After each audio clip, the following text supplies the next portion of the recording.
Hello guys. तो previous lecture में हमने बात करी थी कि अलग अलग राज्यों से सारे ऋषिगण आए थे हमारे, और वो भरद्वाज के पास गए और भरद्वाज जी इंद्र के पास गए और किस तरह से क्या हुआ।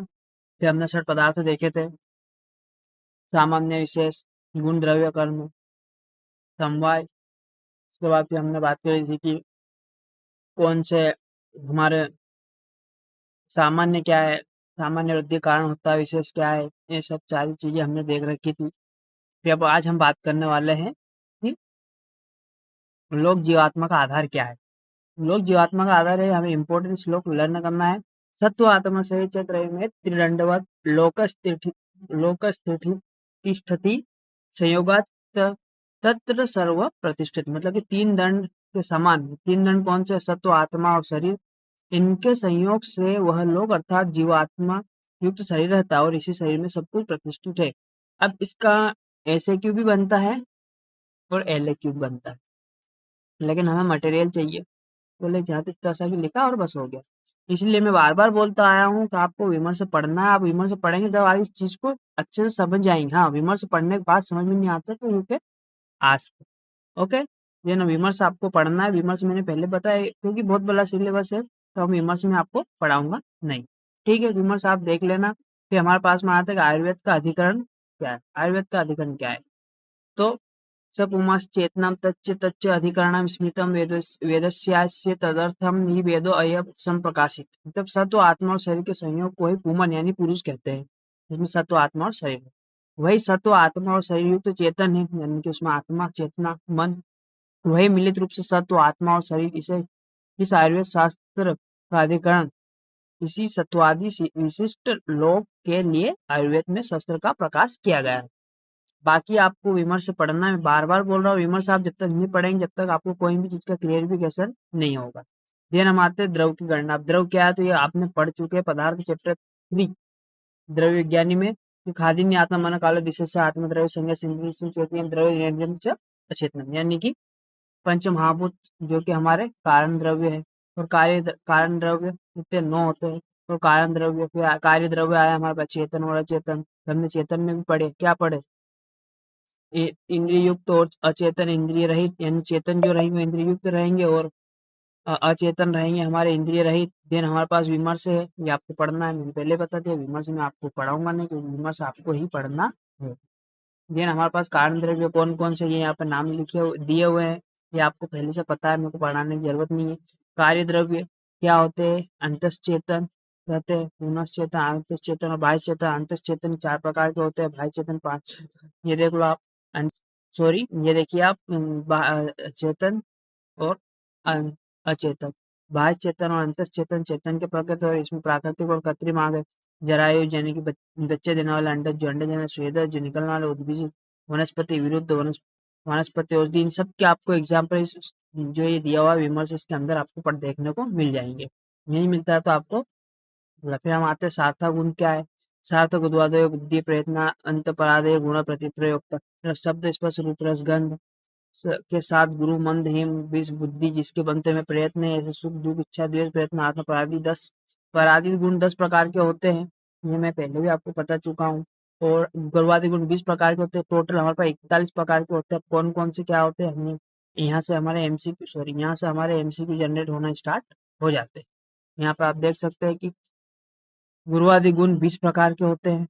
यहाँ पे गुरुवादि गुण शारीरिक गुण या द्रव्य गुण, ये एक ही चीज है, एक साथ लिखा हुआ है। फिर हमारे पास में आते हैं अध्यात्म गुण, या 6 गुण होते हैं। कौन कौन से पदार्थ में आप पढ़ चुके हो और मैं भी उसको पढ़ाऊंगा। ठीक। देन फिर हमारे पास में आते हैं अभ्यास के 10 अपराधी गुण। कौन से होते हैं? वो 10 प्रकार के, ये आप देख सकते हो। यहाँ पे आपको पूरी डेफिनेशन के द्रव्य गुण यानी द्रव्यादि गुण, इंद्रिय गुण 5 होते हैं, आत्म गुण 6 होते हैं, सामान्य गुण 10 होते हैं, कुल 41 होते हैं। ये सारे के सारे एमसीक्यू है। फिर आते हैं हमारे पास पराधी गुण क्या है। परमात्मा, पृथक, संयोग, विभाग, अपरत्व, बुद्धि, सुख दुख, इच्छा द्वेष, प्रयत्न, गुरुत्व, द्रव्यत्व, स्नेह, संस्कार, धर्म, अधर्म, ये सारे सारे 41 गुणों के यहाँ पे नाम हमें देखने को मिल जाएंगे। विमर्श बहुत इंपॉर्टेंट है। इम्पोर्टेंट विमर्श आपको विमर्श पढ़ना ही है। विमर्श आपको कभी भी स्किप नहीं करना है, कोई भी विमर्श को स्किप नहीं करेगा, क्योंकि विमर्श ही हमें नॉलेज देती हाँ, वो बात अलग है, किसी को पासिंग करना है तो बस, लेकिन पासिंग मार्क्स के लिए आपको पढ़ना तो पड़ेगा। कर्म क्या है? कर्म हम डेफिनेशन वहाँ पे प्रयत्न आदि कर्म चेष्टित उच्यते, मतलब कि जो प्रयत्न आदि यानी कि जो हम प्रयत्न करते हैं किसी चीज को करने की, प्रयत्न चेष्टा कर की गई चाहिए, प्रयत्न के द्वारा की गई चेष्टा ही कर्म है।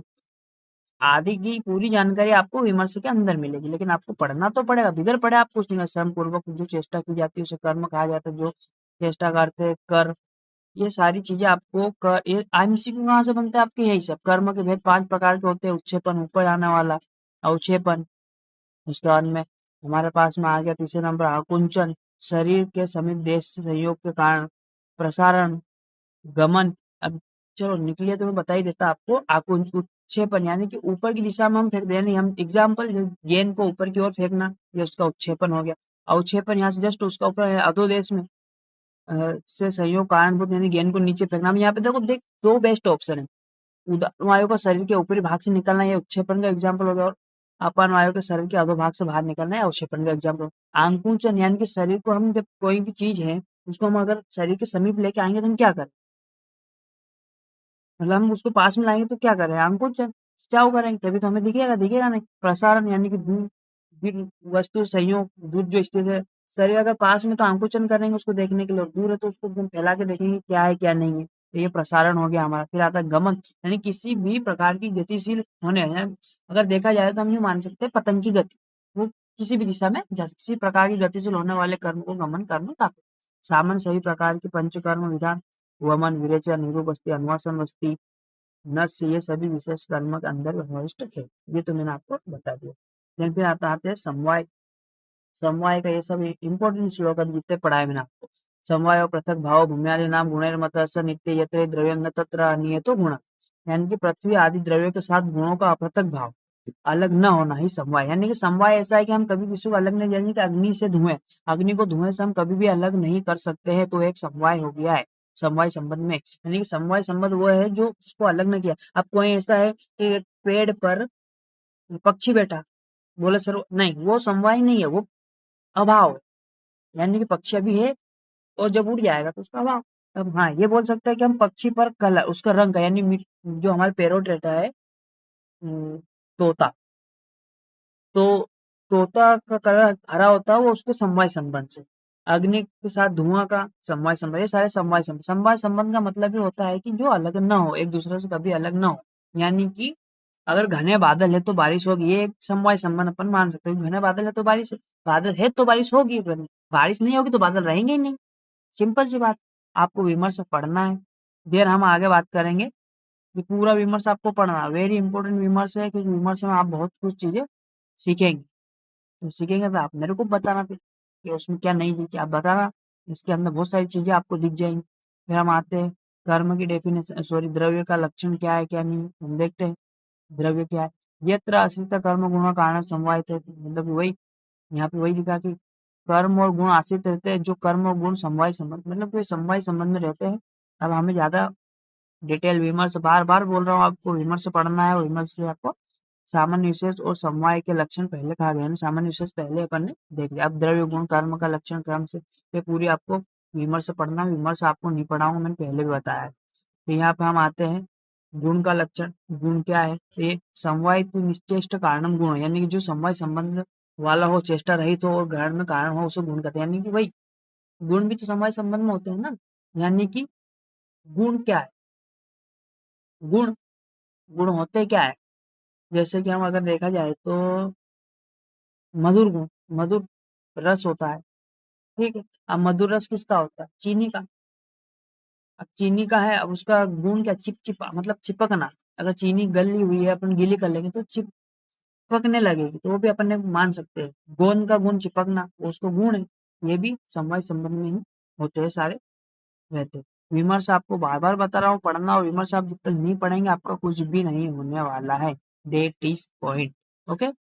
विमर्श आपको पढ़ना है, विमर्श में छोड़ रहा हूँ इसका मतलब ये नहीं कि आपने पढ़ा, आपको विमर्श पढ़ना है। विमर्श आप जब तक नहीं पढ़ेंगे आपके कोई भी एमसीक्यू नहीं होंगे। अब यहाँ है असमवाय कारण निमित्त कारण, समवाय कारण, सॉरी, समवाय कारण निमित्त, असमवाय कारण निमित्त कारण। किसी को डाउट है इसमें, मैं पहले ही बता देता, आप इसको पदार्थ विज्ञान, पदार्थ विज्ञान के चैप्टर कार्य कारण सिद्धांत, अगर प्रबोध तेरावत की बुक है आपके पास तो पेज नंबर 173 पे आप जाएंगे और वहीं पे आपको 173 पे आपको समवाय कारण क्या है, असमवाय कारण क्या है, निमित्त कारण क्या है आपको मिल जाएंगे। पेज नंबर 173 प्रबोध तेरावत की बुक, वहीं पे आपको एक कार्य कारण सिद्धांत नाम चैप्टर, जैसे आपने कार्य कारण सिद्धांत पढ़ा आपको आधे से ज्यादा पदार्थ विज्ञान टिप ऑफ टंग हो जाएगी। ठीक है, देन हम आगे बढ़ते हैं। मैं आपको पहले बता विमर्श में नहीं पढ़ा हूँ। हम आते हैं कर्म के लक्षण। कर्म के लक्षण क्या है? तो संयोग च विभाग च कारणम द्रव्य आश्रितम कर्तव्य क्रिया कर्म न अन्यत अपेक्षते, यानी कि जो एक ही साथ संयोग और विभाग हो, एक साथ संयोग और विभाग में कारण हो एवं द्रव्य में आश्रित हो उसे कर्म कहते हैं। कर्तव्य की क्रिया को कर्म कहते हैं। यह कर्म संयोग विभाग के अन्य कारण की अपेक्षा नहीं करता। कहने का मतलब वही है, जब हम चलते हैं तो हमारा राइट पैर जब पृथ्वी से संयोग कर रहा है उसी टाइम पे हमारा लेफ्ट जो पैर है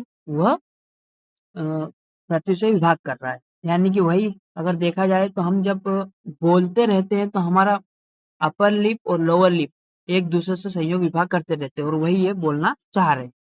ओके, कर्म के दो भेद होते हैं, लौकिक और पारलौकिक। ये आपको पढ़ाएंगे पदार्थ में, मैं यहाँ पे नहीं बताऊंगा क्योंकि इसको पढ़ना विमर्श आप पढ़ सकते हैं, लेकिन डिटेल में अपन पदार्थ में ही पढ़ेंगे जब मैं पदार्थ का लेक्चर अपलोड करूंगा। Okay, then